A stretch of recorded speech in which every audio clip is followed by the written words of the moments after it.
एक केस में तो दो लोगों ने 2 करोड़ रुपए में जमीनें खरीदी थी और इसे तुरंत 10 मिनट बाद 18.5 करोड़ रुपए में किसी ट्रस्ट को बेच दिया। जनवरी 2021 पुणे में कुछ सिंधी कम्युनिटी के लोग डोनेन से इकट्ठा करके एक ज्वेलर्स के पास जाते हैं। ये लोग चंदे के पैसे से 210 चांदी की ईंटें बनवाते हैं। हर एक ईंट 1 किलो का था और हर एक ईंट पर उनके इष्ट देव झूलेलाल की तस्वीर थी। ये 1 किलो चांदी की ईंट और ये हम रामलला के मंदिर अयोध्या लेके जा रहे हैं। उसके बाद ये लोग अयोध्या जाकर इस ईंटे को राम मंदिर में दान कर देते हैं। कुल मिलाकर ईंटों को बनवाने में लगभग 1 करोड़ रुपए लगे थे। यह ईंटें राम मंदिर को चलाने वाले जनरल सिक्योरिटी चंपत राय के हाथों सौंपी जाती हैं। लेकिन उस वक्त उन्हें इस डोनेशन की कोई रसीद नहीं मिलती। इन लोगों से कहा जाता है पहले ईंटों की क्वालिटी चेक होगी, उसके बाद रसीद दी जाएगी। इन्हें लगा ठीक है कोई प्रॉब्लम नहीं, थोड़ी इंतजार कर लेते हैं। 6 महीने बीत जाते हैं, फिर 1 साल, फिर 2 साल, फिर 5 साल।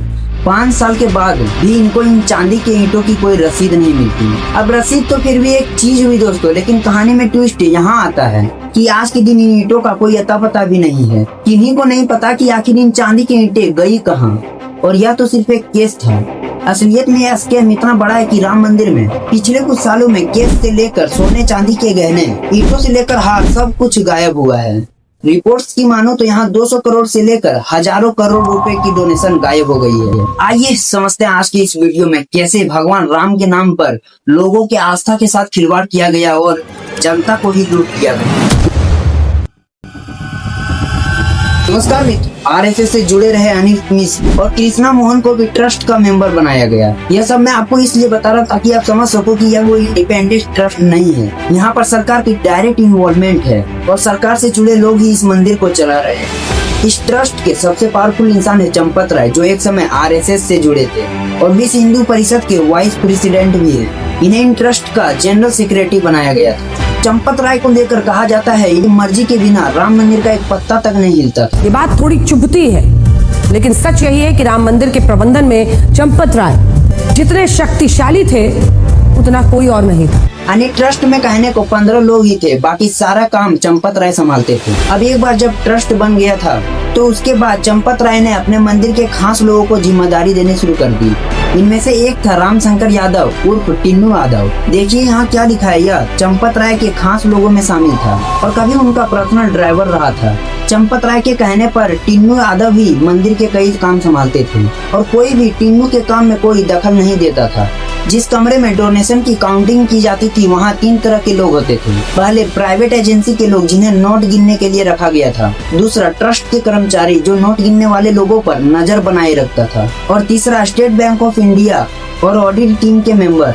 तो यहाँ पर मल्टीपल लोग थे इसे वेरीफाई करने के लिए, एक दूसरे पर नजर रखने के लिए। लेकिन हुआ क्या, इन्हीं लोगों ने आपस में हाथ मिला लिया और यह सभी चोरी करने लगे। कई नाम यहाँ पर सामने आते हैं। सुभाष श्रीवास्तव जो डोनेशन की काउंटिंग का इंचार्ज था, टिन्नू जो मंदिर का कामकाज देखता था, ऐसे ही अविनाश शुक्ला, लव कुश मिश्र, अनुकूल मिश्र, मनीष यादव, करुणेश पांडे, रामशंकर मिश्र, राजेश पाठक और केडी तिवारी जो काउंटिंग का काम करते थे। काउंटिंग के वक्त इन लोगों को नोटों की गड्डियां के 10-10 बंडल बनाने होते थे, लेकिन ये हर बंडल में 12 से 13 गड्डियां ऐड कर देते थे और दिखाते केवल 10 गड्डियां थे और बाद में इन एक्स्ट्रा गड्डियों को निकाल कर आपस में बांट लिया जाता था। इस बात को राम मंदिर के काउंटिंग इंचार्ज रहे हैं महिपाल सिंह ने भी संपर्क किया। गड्ढियों को फिर 10-10 की गड्डी में पैक करने के लिए बड़ा रबर लगा के बनाते थे।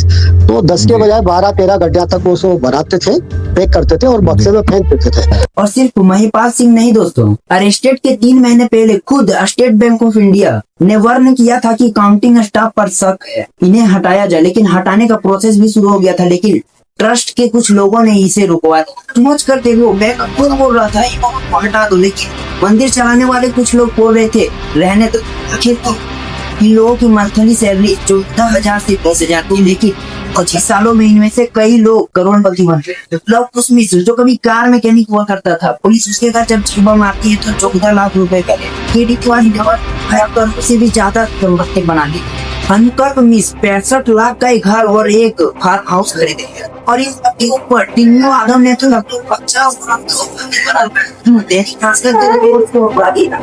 अनुमति के बिना राम मंदिर में लगे किसी ठेकेदार को पेमेंट नहीं मिलती। इसके अलावा यहाँ पर लैंड डील्स पे भी बहुत बड़ा स्कैम किया गया। जब मंदिर बनाया जा रहा था तो कुछ लोगों ने मंदिर के रास्ते को खरीदी और बहुत ज्यादा दाम पर ट्रस्ट को बेच दिया। दैनिक भास्कर की रिपोर्ट के मुताबिक ट्रस्ट ने 17 गुना ज्यादा कीमतों पर जमीनें खरीदी। एक केस में तो 2 लोगों ने 2 करोड़ रुपए में जमीनें खरीदी थी और इसे तुरंत 10 मिनट बाद 18.5 करोड़ रुपए में किसी ट्रस्ट को बेच दिया। आरोप यह है कि ऐसी डील्स पर चंपत राय के भतीजे चंदन राय की मुख्य भूमिका रहती थी, जो मंदिर बनने से पहले किराए के मकान पर रहता था और मंदिर बनने के बाद अयोध्या में कई बीघा जमीन खरीद लिए और हरिद्वार में तो इसका एक होटल भी है। और यह कोई नया खुलासा नहीं दोस्तों, यह डोनेशंस तो जून 2021 में ही सामने आ गया था। तभी सीबीआई और ईडी जांच की मांग हुई थी। जांच तो छोड़ो, चंपत राय से किसी ने सवाल तक नहीं किया था। वो 5 सालों तक और कुर्सी पर बैठे रहे। मतलब इतने बड़े बड़े घोटाले कभी आपने सुना है एक ही प्रोजेक्ट पर हो रहे हो? जमीन खरीदने से लेकर राम मंदिर और डोनेशन तक घोटाला किया गया और इतनी कम सरकार की आंखें बंद थी। अब ये जानबूझकर थी या वैसे ही थी? आप सोच, भगवान राम पर वोट मांगने हो तो ये सबसे पहले लाइन में आके खड़े हो जाते हैं, लेकिन भगवान राम के नाम पर जब लूट होती है तो ये लूट होते रहने देते हैं। जब जनता की तरफ से, ओपोजिशन पार्टी की तरफ से इतना प्रेशर पड़ा, तब जाकर उत्तर प्रदेश की सरकार ने इस मामले में एक एसआई टीम बनाई। लेकिन सवाल यह है, क्या ये एसआई टीम उन बड़े लोगों पर एक्शन लिया या फिर सिर्फ कुछ छोटे लोगों पर सजा देकर कमल ने कहा है वो जांच सब बेईमान हो। और जांच वाले भी सब बेईमान हैं तो क्या जांच होगा? भगवान ही जांच करेंगे। तो क्या जांच होगा? भगवान ही जांच करेंगे। अब कमाल की बात देखिए, किसी भी अपराध की जांच एक एफआईआर से शुरू होती है, लेकिन पहले तो इस मामले में एफआईआर ही दर्ज नहीं की गई थी। और जब एफआईआर दर्ज हुई तो इसमें सिर्फ 8 लोगों के नाम थे। टिन्नू यादव, सुभाष श्रीवास्तव और बाकी 6 लोग काउंटिंग वाले लोग थे। इन सभी लोगों को 26 जून को गिरफ्तार कर लिया गया था। लेकिन चंपत राय, गोपाल राव या अनिल मिश्र जैसे कई बड़े नाम एफआईआर में कहीं नहीं दिखते। एफआईआर के अगले दिन नैतिकता के आधार पर चंपत राय और अनिल मिश्र ने इस्तीफा जरूर दे दिया। लेकिन सवाल यह है कि क्या इस्तीफा काफी है क्या? अगर यहाँ पर घोटाला हुआ है, स्कैम हुआ है, तो उन्हें भी गिरफ्तार कर लेनी चाहिए कि नहीं? लेकिन बाकी सभी लोगों के लिए, नॉर्मल इंडियंस के लिए मैं एडवाइस जरूर देना चाहूंगा दोस्तों। थोड़ा कंट्रोवर्शियल लगेगा सुनने में, लेकिन एडवाइस बहुत जरूरी है कि आप जब मंदिर जाते हो, किसी भी मंदिर जाते हो, तो कभी भी वहाँ पैसा दान मत करो। यहाँ सिर्फ राम मंदिर की बात नहीं हो रही है, ऐसे कई सारे डोनेशन के घोटाले बाकी मंदिरों से भी आई है। आप जो पैसे भगवान के नाम पर चढ़ा रहे हो, पीछे वहाँ कोई फ्रॉड स्टार आपके पैसे लूट रहा है। आपको भगवान के नाम पर पैसे चढ़ाने ही है तो वो पैसे आप किसी गरीबों को दो, एक ऐसे एनजीओ को दो जो गरीबों की सहायता कर रहे हैं या फिर पर्यावरण पर काम कर रहे हैं। ऐसा करने से देश को कई ज्यादा और फायदा होगा। पर याद रखो, भगवान सिर्फ मंदिरों में नहीं होता। वह सब देश वाली कविता याद है ना? राम ही तो करुणा में है, शांति में राम है। राम ही तो करुणा में है, यही वाली कविता बस पहचानने की देर है। जो जय श्री राम सबसे तेज चिल्लाते हैं, उनके मन में राम नहीं रावण है। राम के नाम पर लूटने वाले सबसे बड़े भ्रष्टाचारी है और उनसे भी बड़े वो लोग हैं जो इन्हें पचा रहे हैं। वीडियो को ज्यादा से ज्यादा शेयर करो ताकि ये घिनौने काम को हर कोई जान सके। अगर आप चैनल पर नए हो तो चैनल को सब्सक्राइब जरूर कर लें। मिलते हैं किसी अगले वीडियो में। बहुत बहुत धन्यवाद।